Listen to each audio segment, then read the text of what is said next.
Lucas capítulo 4, y hoy vamos a ver a Jesús en su propia tierra, ¿de acuerdo?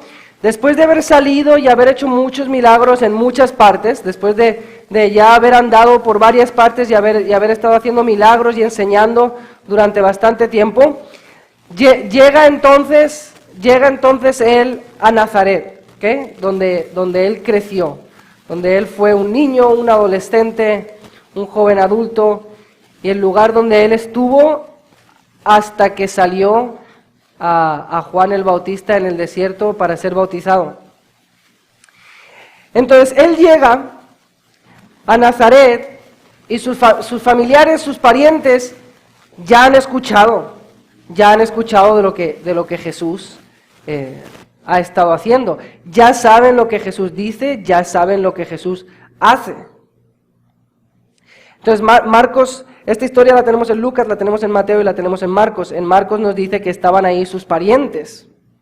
Ahí en Nazaret vivían sus hermanas, probablemente vivían sus cuñados, vivían sus otros hermanos.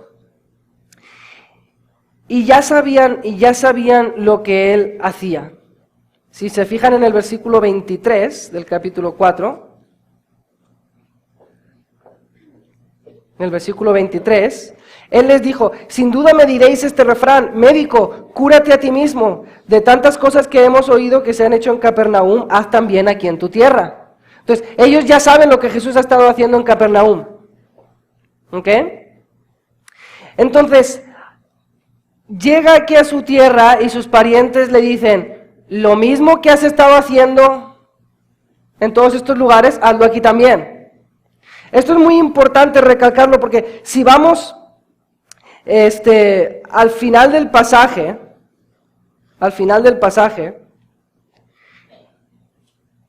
vemos en el versículo 28 que estas personas están llenos de ira.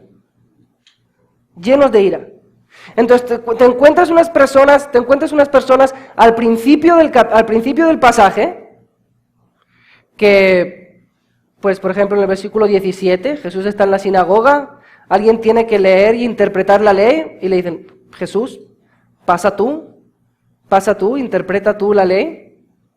Tienes unas personas en el versículo 22 que dice: y todos daban buen testimonio de él y estaban maravillados de las palabras de gracia que salían de su boca. Entonces, tenemos unas personas que quieren escuchar a Jesús, tenemos unas personas que están dando buen testimonio de Jesús, tenemos unas personas que le dicen a Jesús: oye Jesús, lo que has hecho en otras partes, hazlo también aquí. Pero al final del pasaje tenemos unas personas que están llenas de ira hasta el punto de querer asesinar a Jesús. ¿Okay? Y si vamos a Mateo, si quieren ir rápidamente a Mateo 13, porque muchas veces esta historia se confunde un poquito. En Mateo 13, versículo 58, Mateo 13, versículo 58, dice: y no hizo allí muchos milagros. ¿Por qué? A causa de la incredulidad de ellos. Y muchas veces se interpreta este texto como que Jesús no pudo hacer milagros en Nazaret porque las personas no tenían fe de que él pudiera hacer milagros. ¿Sí me explico? O sea, Jesús tiene todo el deseo de hacer milagros en Nazaret.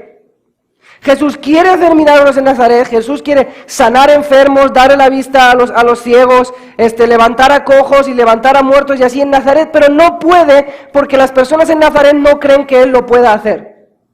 Porque dice: y no puedo hacer milagros por la incredulidad de ellos. Pero no es lo que el texto está diciendo. Si vamos otra vez a Lucas 4, regresamos.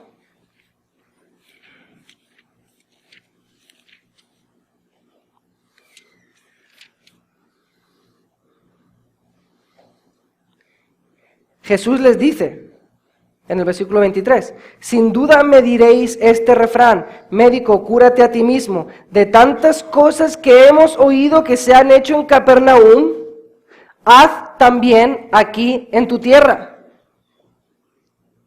Y Marcos nos dice que las personas le están pidiendo a Jesús que haga milagros aquí en su tierra. Entonces las personas sí creen que Jesús puede hacer milagros. Lo han escuchado, lo han visto. Jesús ya lleva bastante tiempo haciendo milagros en Capernaum. Y estos de Nazaret ya han escuchado y ellos dicen, ok, lo que has hecho allá, hazlo aquí también. Ellos sí creen que Jesús puede hacer milagros. Entonces la gran pregunta no es si Jesús puede hacer milagros o no. La gran pregunta que tienen los de Nazaret no es si Jesús puede hacer milagros o no. ¿Cuál es la gran pregunta? Vamos otra vez a Mateo 13.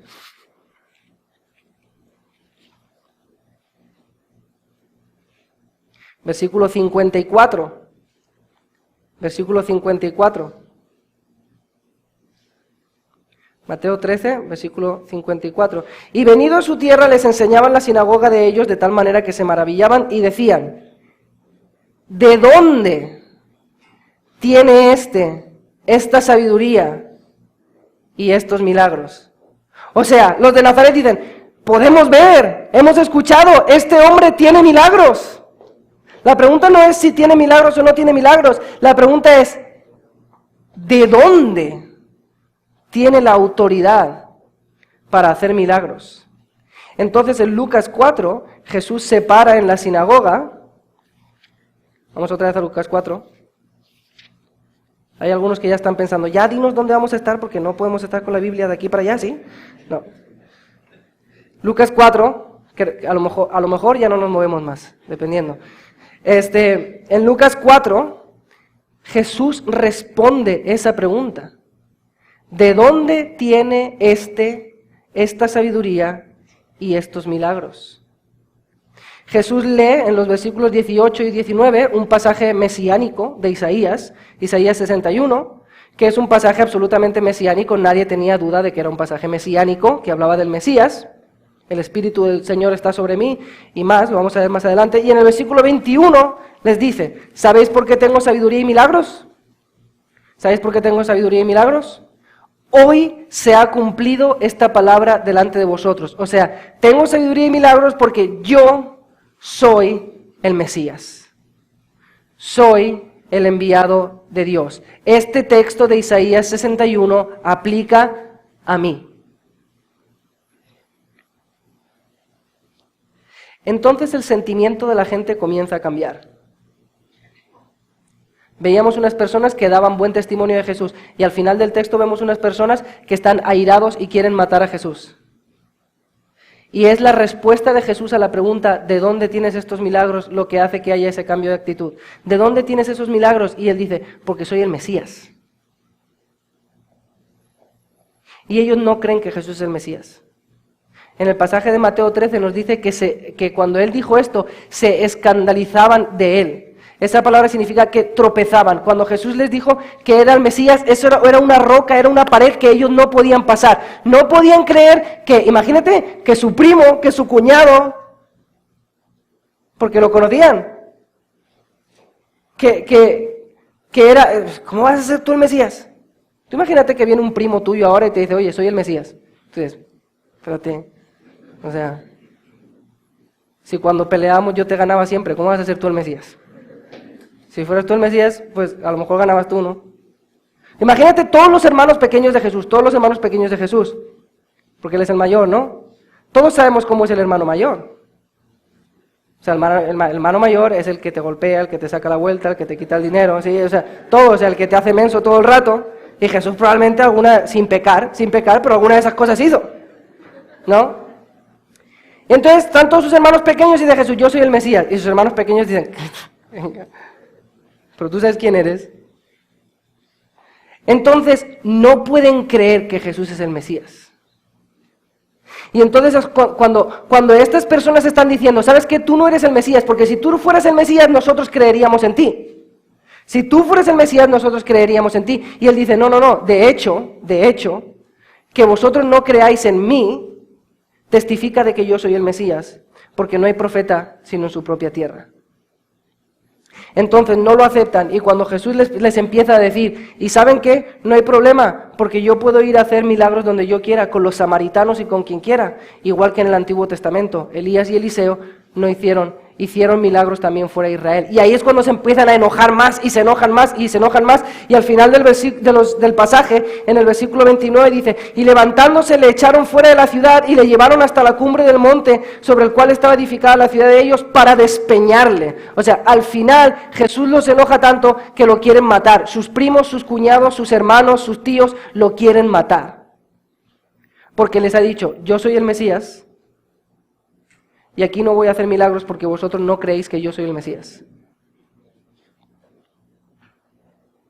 Entonces, este pasaje nos enseña claramente que Jesús es el Mesías, el Salvador del mundo. Él es el que vino a salvar al mundo. ¿Sí?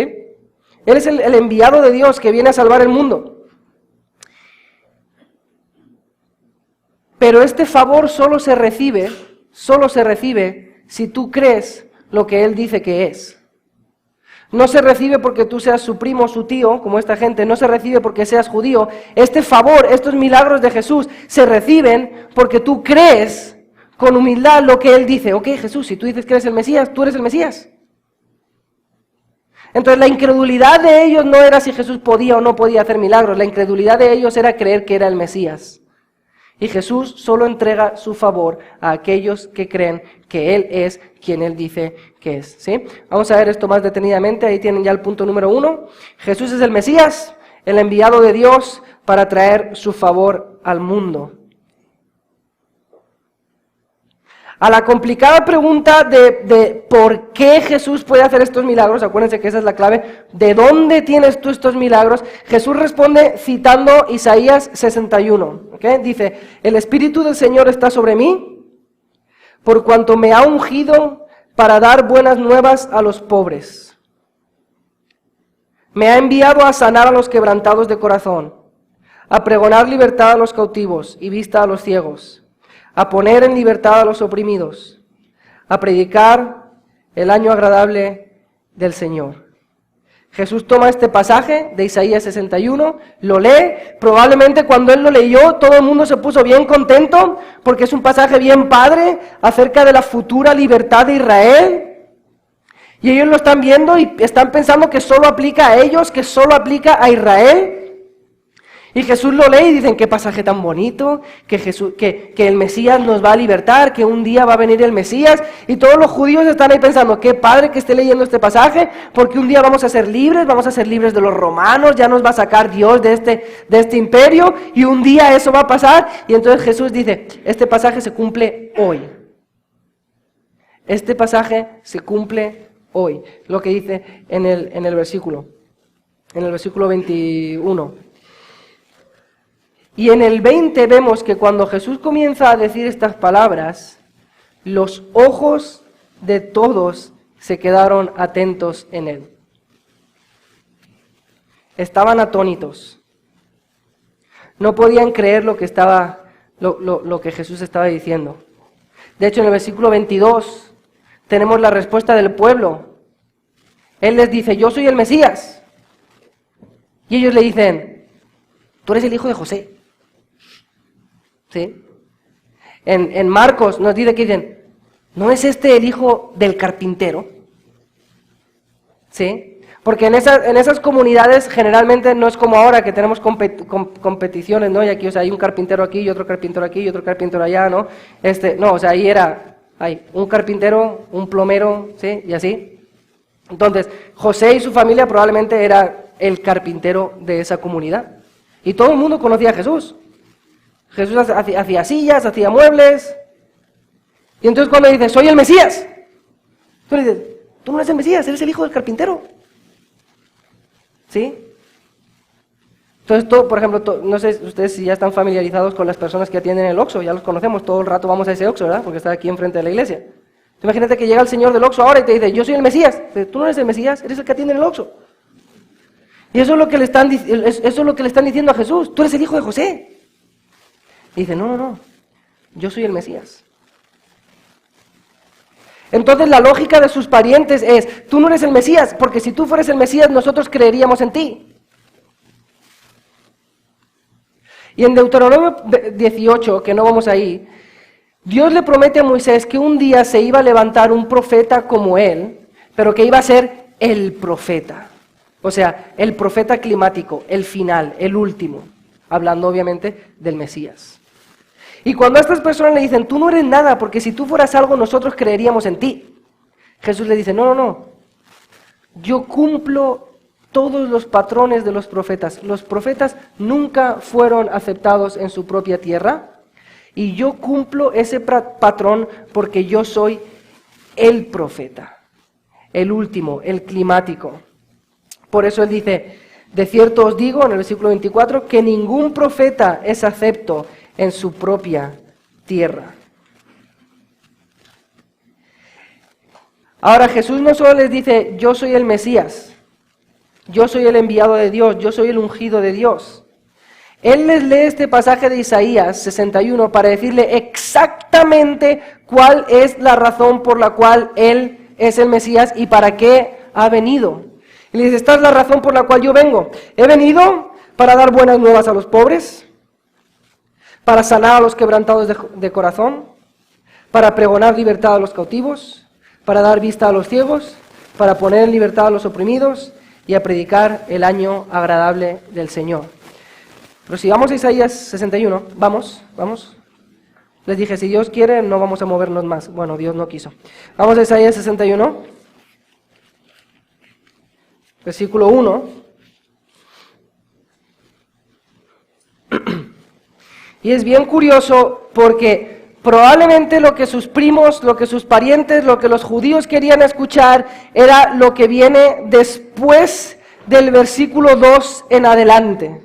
¿Sí? Si leemos Isaías 61, comenzando en el versículo 1, dice, el Espíritu de Jehová, el Señor, está sobre mí, porque me ungió Jehová, me ha enviado a predicar buenas nuevas a los abatidos, a vendar los quebrantados de corazón, a publicar libertad a los cautivos y a los presos, apertura de la cárcel, a proclamar el año de la buena voluntad de Jehová. Ahí terminó Jesús.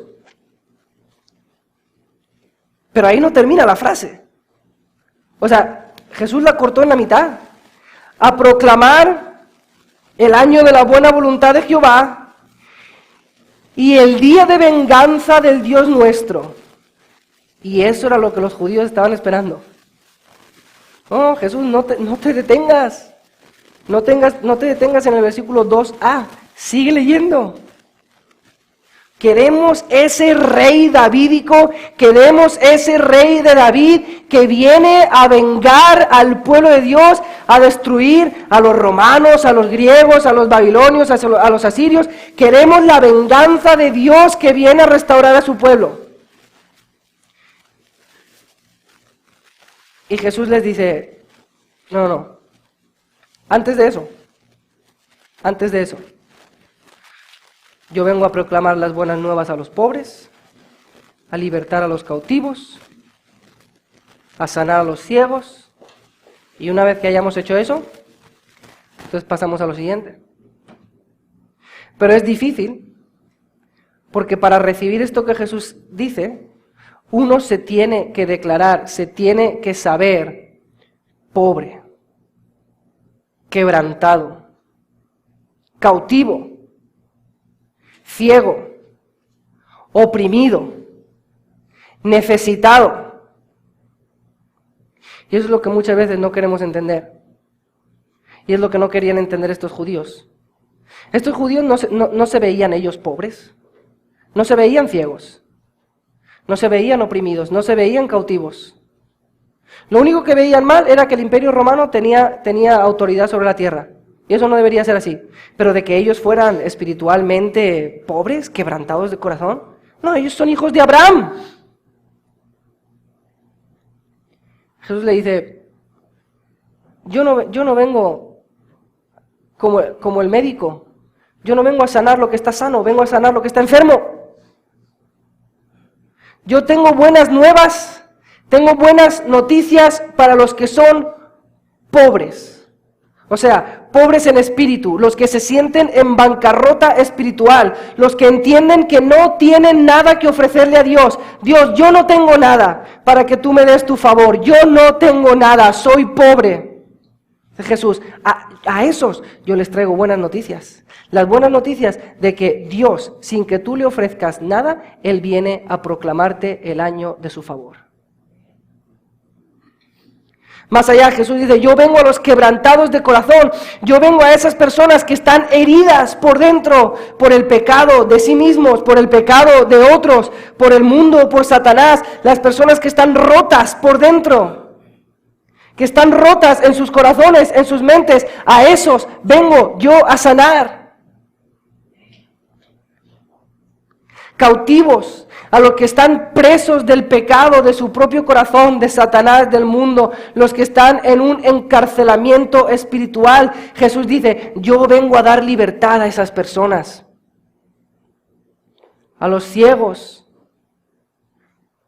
Yo vengo a dar vista a los ciegos, y físicamente lo hizo, pero a los ciegos también espirituales, a los que no saben por dónde ir, a los que no encuentran el camino, a los que les falta entendimiento para saber si esta decisión es buena o mala. Yo vengo con ellos a darles vista. Otra vez habla de los oprimidos, similar a los cautivos, los que están bajo opresión. Dice, a todos estos, yo vengo a proclamarles el año agradable del Señor. O sea, la época agradable, la etapa buena de Dios, el favor de Dios ha venido. Dice Jesús, soy yo. Yo vengo a salvaros.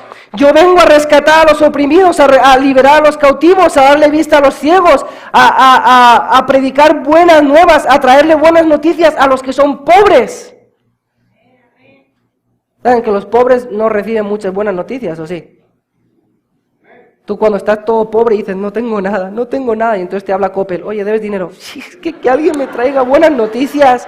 No hay buenas noticias para los pobres, pero Jesús dice, vengo a traer buenas noticias. Pero para los judíos no fueron buenas noticias. Para estos de Nazaret no fueron buenas noticias. Para estos de Nazaret no recibieron el año agradable del Señor. ¿Saben por qué? Porque dicen, nosotros no somos pobres. Nosotros no estamos oprimidos. Quebrantados de corazón nosotros. Nuestro corazón está bien. Somos hijos de Abraham.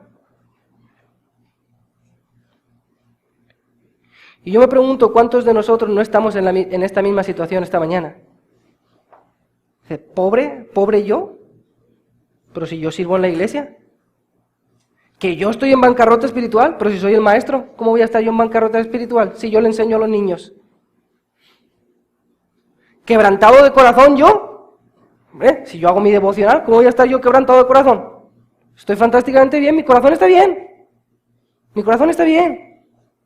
¿Oprimido? ¿Oprimido yo? ¿Oprimido yo por quién? Si ya fui salvo, no hombre, mis pecados ya. Oprimidos otros que se ven que están oprimidos, pero yo. ¿Cautivo? Yo soy libre en Cristo. ¿Cautivo yo? ¿Cómo? Y no vemos la triste situación en la que estamos. Y si no vemos la triste situación en la que estamos, no podemos recibir el favor de Dios. Porque el favor de Dios es para los pobres, para los cautivos, para los quebrantados de corazón, para los oprimidos y para los ciegos. Para las personas que están sanos, viendo bien, con un buen corazón, sin ningún problema, sabios, para eso no hay nada. Para eso no hay nada. Y hermanos, a veces caemos en un error doctrinal, pero que entra en nuestra mente y en nuestros corazones, que es una salvación sobrerealizada, ¿okay? Realizada de más. A veces pensamos que cuando somos salvos en Cristo, recibimos al mismo tiempo la salvación y la santificación total. Pero la santificación total no la ha conseguido nadie todavía. La glorificación total no la ha conseguido nadie. La glorificación total, eso viene al final, cuando Jesús venga. Y tú dirás, hermano, ¿sabemos eso? Si está en el discipulado 1, ya lo vimos. Sí lo sabemos aquí, pero no lo sabemos aquí.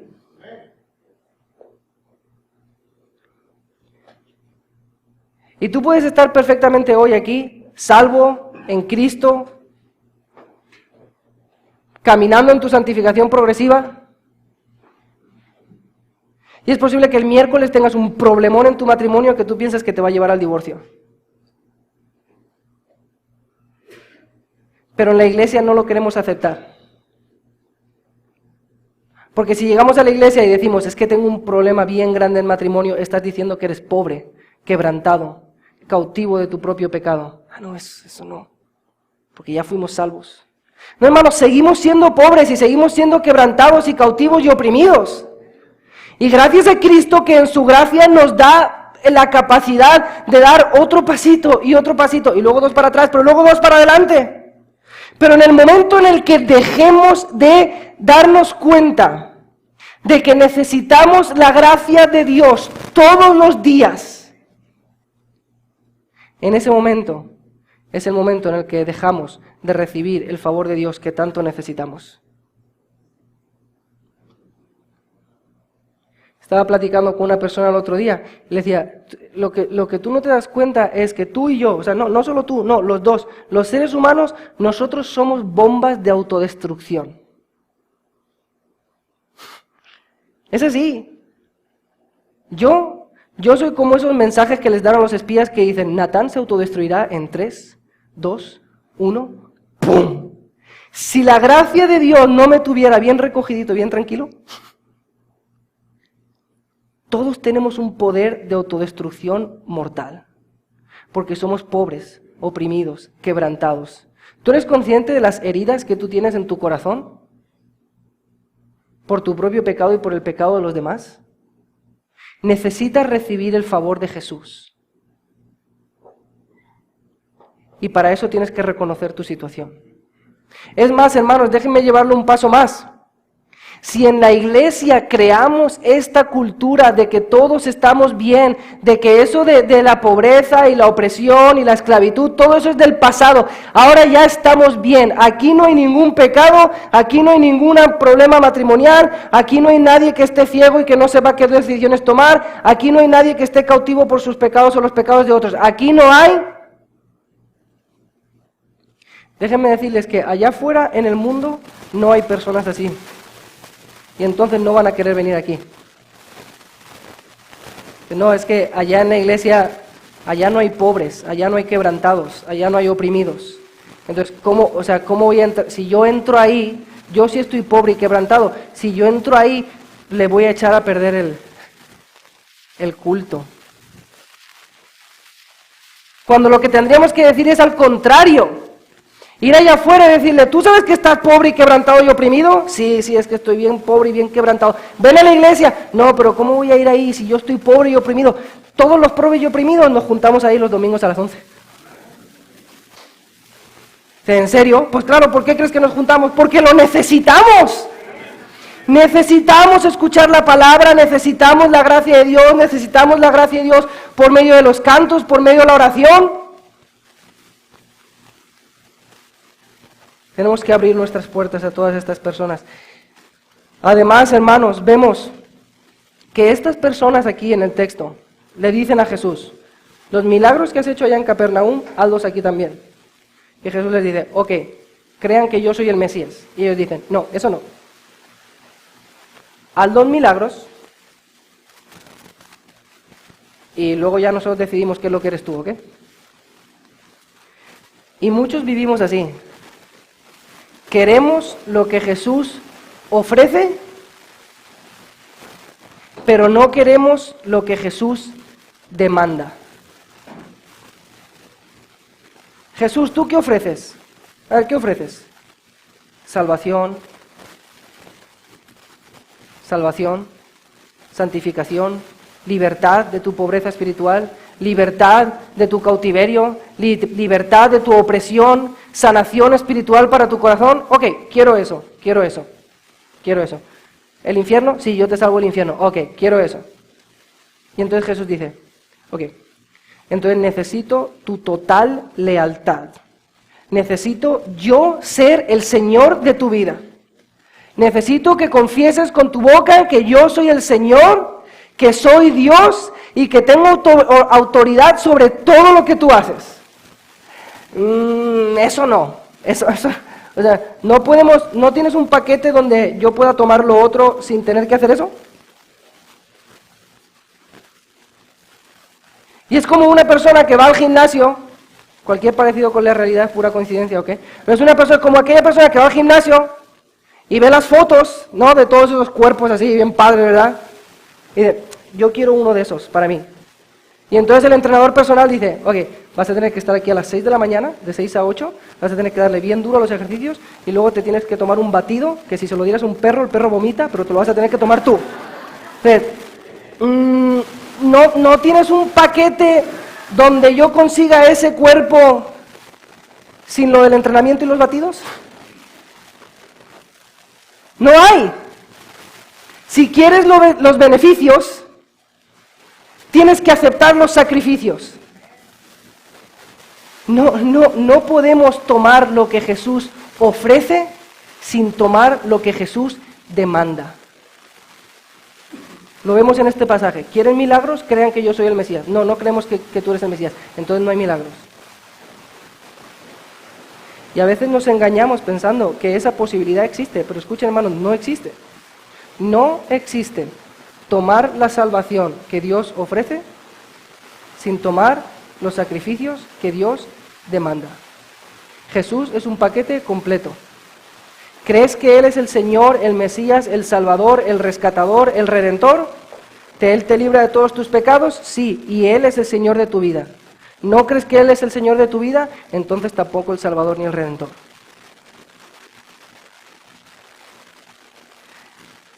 Entonces continuamos viendo aquí en la historia, que estas personas no quieren creer que Jesús es el Mesías. No quieren creer que Jesús es el Mesías porque lo conocen, ¿de acuerdo? Porque saben que es el hijo de José y todo eso, y dicen, pero ¿cómo? O sea, yo soy tu cuñado, o sea, me casé con tu hermana, ¿cómo es? Tú no eres, tú sabes quién eres. No quieren aceptar eso, pero sí creen que merecen los milagros, porque Jesús les dice claramente en el versículo 23, sin duda me diréis, este refrán, médico, cúrate a ti mismo, de tantas cosas que hemos oído que se han hecho en Capernaum, haz también aquí en tu tierra, hazlas aquí. Y uno se preguntaría, ¿y por qué creen que se lo merecen? ¿Cuál es la razón por la cual creen que merecen que Jesús haga los milagros ahí? La respuesta es que ellos lo creen por sus vidas. Pero el favor de Dios no viene por nuestras vidas, sino por la vida de Jesús. El favor de Dios a tu vida no viene por cómo sea tu vida, sino por cómo fue la vida de Jesús, por su vida perfecta, su muerte perfecta, su resurrección. Y si tú crees en eso, y que Él puede ser tu sustituto, que Dios te lo ofrece, que es el año agradable de Dios, donde Él te ofrece, ¿sabes qué? Cambiamos tu vida por la vida de Jesús si te arrepientes y pones tu fe en Él. Entonces viene el favor de Dios. Pero si tú crees que tienes algo en ti que te hace merecer el favor de Dios, entonces no.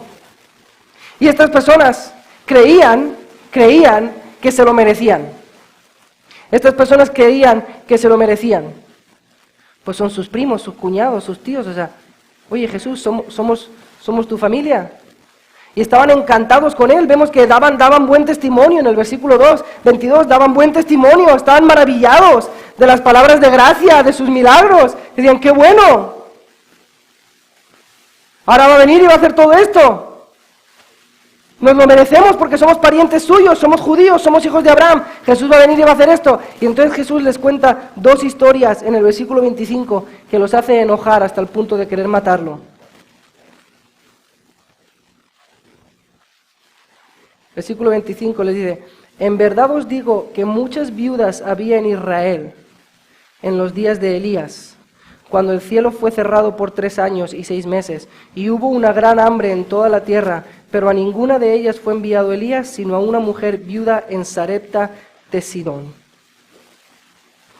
Y muchos leprosos había en Israel en tiempo del profeta Eliseo, pero ninguno de ellos fue limpiado, sino Naamán el sirio. O sea, Jesús les dice,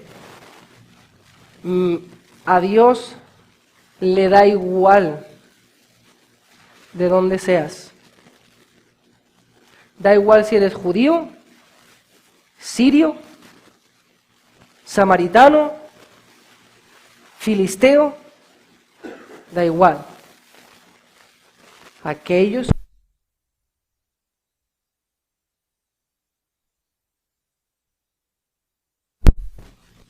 Bueno, sí me escuchan, ¿no? Ah, mira. Es que tengo fe en Jesús. La predicación no lo merece, pero la fe sí. Entonces, Él les dice, da igual de dónde seáis. Da igual de dónde seáis. Me da igual que seáis judíos. Y entonces les prueba desde el Antiguo Testamento. Y no creéis que esto es nuevo, o sea, desde el Antiguo Testamento Dios puede hacer milagros donde Él quiera, no solo con los judíos. Y esto les enojó. Fíjense, después de que les dice esto, en el versículo 27, en el versículo 28 dice, al oír estas cosas, todos en la sinagoga se llenaron de ira. Y hay un énfasis en el pasaje, en la palabra todos, se repite varias veces. Si ven en el versículo 22, dice, todos daban buen testimonio de Él. Todos daban buen testimonio de Él. En el versículo 20 dice, todos en la sinagoga, los ojos de todos en la sinagoga estaban fijos. Y en el versículo 28, todos en la sinagoga se llenaron de ira. O sea, en esta ciudad de Nazaret no hubo excepciones, era todos. Todos se llenaron de ira y levantándose le echaron fuera de la ciudad y le llevaron hasta la cumbre del monte sobre el cual estaba edificada la ciudad de ellos para despeñarle.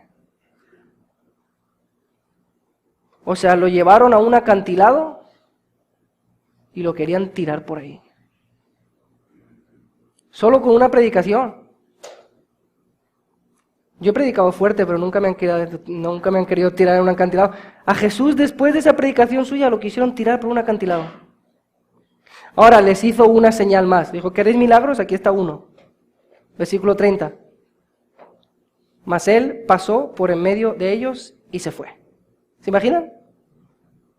No nos dice, o sea, a mí me gustaría saber si fue así como que los atravesó, como que, no sé, su cuerpo se transformó ahí, quién sabe qué pasó. No creo, porque vemos que el cuerpo de Jesús siempre fue exactamente igual al que nosotros tenemos ahora, y después de la resurrección fue exactamente igual al que nosotros tendremos cuando sea glorificado. Pero, o sea, lo pueden tomar, lo pueden agarrar, lo pueden llevar hasta el acantilado para despeñarlo, y llega un momento donde Jesús dice, ¿saben qué? No es mi hora. Y se pasa, y se va. Entonces no sabemos si les puso una rastriza a todos, o sea, si empezó y empezó a pegarles a todos, o qué fue lo que hizo, pero el punto es que pudo pasar. Es como que querían una señal, aquí está. Da igual si todos en la sinagoga me quieren tirar del precipicio, que si yo no quiero morir todavía, no muero, punto. Entonces, Jesús sí les deja ese milagro, pero vemos qué tan enojados están. Y esta es una de las verdades del libro de Lucas, que vamos a ver mucho en el libro de Lucas, que el evangelio de Jesús es global. El evangelio de Jesús es para todos.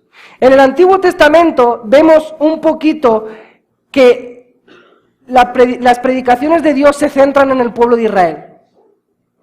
Sí había provisiones para que personas que no eran de Israel vinieran y se hicieran israelitas y creyeran en Jehová. Pero desde el momento de Jesús dice, como los judíos han rechazado esto, id por todo el mundo y predicad el evangelio a toda criatura. ¿Sí? Entonces cambia el enfoque de Dios de ser, todos pueden ser salvos pero solo a través de Israel, a todos pueden ser salvos, pero solo a través de Jesús, formando el cuerpo de la iglesia. Y vemos esto en Mateo 8, si quieren vamos a Mateo 8.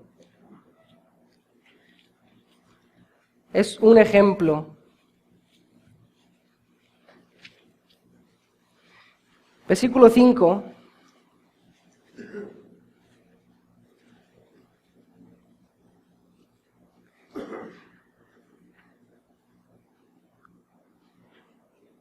Dice, entrando Jesús en Capernaum, vino a él un centurión rogándole y diciendo, Señor, mi criado está postrado en cama, paralítico, gravemente atormentado. Y Jesús le dijo, yo iré y le sanaré. Respondiendo el centurión y dijo, Señor, no soy digno de que entres bajo mi techo, solamente di la palabra y mi criado sanará. Porque también yo soy hombre bajo autoridad y tengo bajo mis órdenes soldados y digo a este ve y va y al otro ven y viene y a mi siervo hace esto y lo hace. Al oír Jesús se maravilló y dijo a los que le seguían, de cierto os digo que ni aún en Israel he hallado tanta fe. O sea, el centurión no era judío. Y de ellos digo que vendrán muchos del oriente y del occidente y se sentarán con Abraham e Isaac y Jacob en el reino de los cielos. Mas los hijos del reino serán echados a las tinieblas de afuera. Allí será el lloro y el crujir de dientes. Entonces Jesús dijo al centurión, ve, y como creíste te sea hecho. Y su criado fue sanado en aquella misma hora. Entonces el centurión no era judío. Pero Jesús dice, tiene más fe. Tiene más fe que todos los judíos que me encontraban en Jerusalén. Y no solo que tenía fe este centurión, sino que tenía las dos cosas que Jesús busca. Pobreza espiritual, o sea, necesidad de Dios, el arrepentimiento, el decir estoy mal, no valgo, porque este centurión le dice, no, ni vengas a mi casa, Jesús. Yo no soy digno de que tú entres en mi casa. Tiene esa pobreza espiritual y luego tiene la fe. Es decir, no hace falta que entres en mi casa, desde aquí di la palabra y se hará el milagro. Entonces, por mucho que no fuera judío, este centurión nos enseña lo que Jesús está buscando. Pobreza espiritual y fe. Pobreza espiritual y fe. Entonces, hermanos,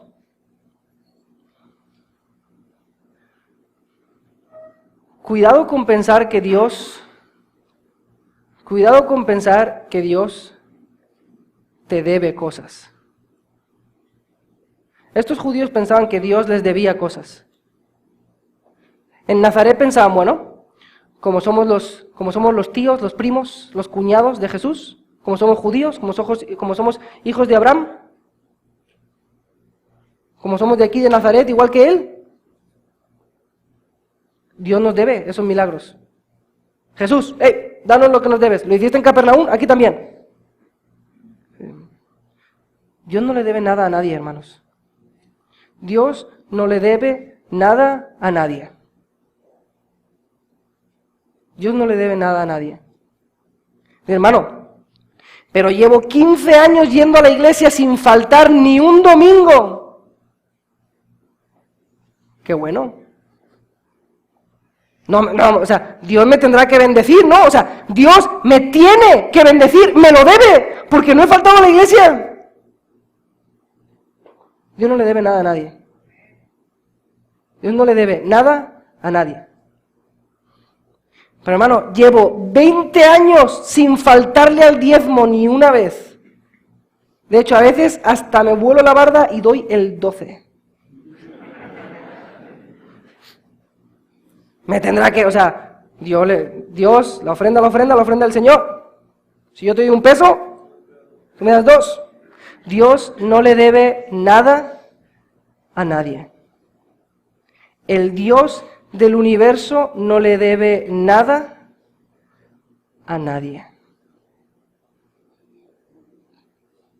Pero es que Dios tiene que ver, o sea, Dios tiene que ver que conforme yo tengo más riquezas, más le doy, entonces más me va a dar. Dios no le debe nada a nadie. Y si tú tenemos que examinar nuestro corazón. Y si tú ves por ahí alguna semillita de que crees que te mereces el favor de Dios por algo que estás haciendo, asústate, arrepiéntete y cree en Jesús. Pero yo soy salvo, es para los salvos. Asústate, arrepiéntete y cree en Jesús.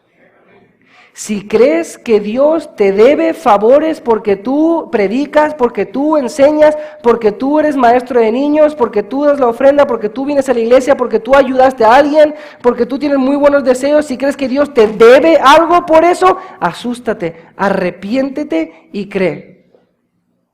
Porque Dios no le debe nada a nadie. Sin embargo, Dios le quiere dar su favor a todos. No porque le estemos haciendo manita de puerco de Dios, yo te hago esto y tú me... No, porque Él quiere, porque Él así lo desea, porque es su gozo, porque es su alegría, porque a Él le place dar su favor y predicar buenas nuevas. ¿A quién? A los pobres, a los quebrantados, a los oprimidos, a los ciegos y a los cautivos. Él te quiere dar su favor. ¿Qué tengo que hacer para conseguirlo? Cree en Jesús. Pon tu fe en Jesús. ¿Ya somos salvos? Sí, pon tu fe en Jesús. Cree que recibirás el favor de Dios siempre. Dios siempre está a favor de los suyos. Si Dios es con nosotros, ¿quién contra nosotros? Pero ¿creemos esa frase? ¿Creemos que Dios es con nosotros? ¿Creemos que Dios es a favor de nosotros cuando nos va un poquito mal en el trabajo? Cuando nos va un poquito mal en la economía, cuando nos va un poquito mal en el matrimonio con los amigos, ¿todavía en esos momentos creemos que Dios es con nosotros? ¿O en esos momentos las circunstancias te dicen, todo va mal, ¿será que Dios está en contra tuyo? Algo tienes que hacer, faltaste a la iglesia, Dios está en contra tuyo.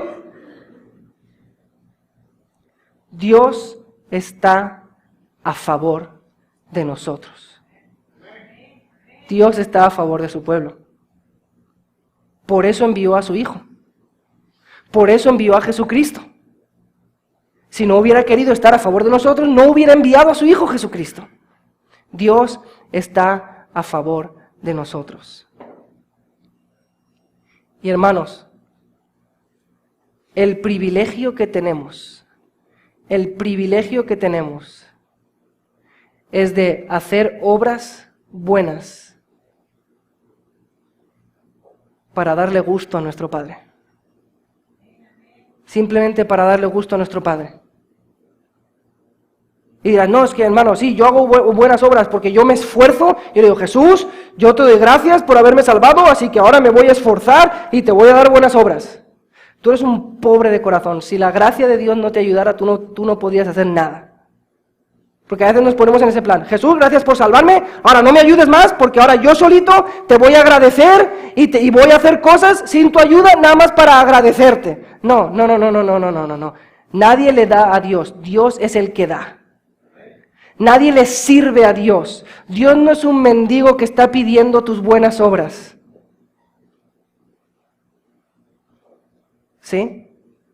Es un privilegio.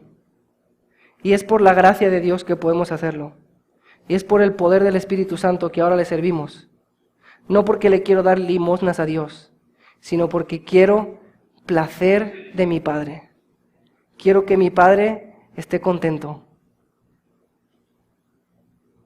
La gracia de Dios en mi vida es un motor que me impide hacer otra cosa que no sean buenas obras. El Espíritu Santo en mí me da las ganas y el gozo de servirle. Su gracia en mi vida me ayuda a ayudar a los demás.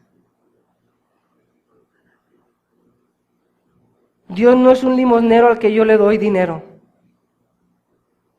Dios es el Señor y el motor de mi vida. La gracia que me mueve. El dueño de todo. No tengo nada que no sea de Él. No tengo buenas obras que no sean de Él. Yo soy pobre y quebrantado. Y Él es el Señor mi Dios. El Salvador de todo. Vamos a orar.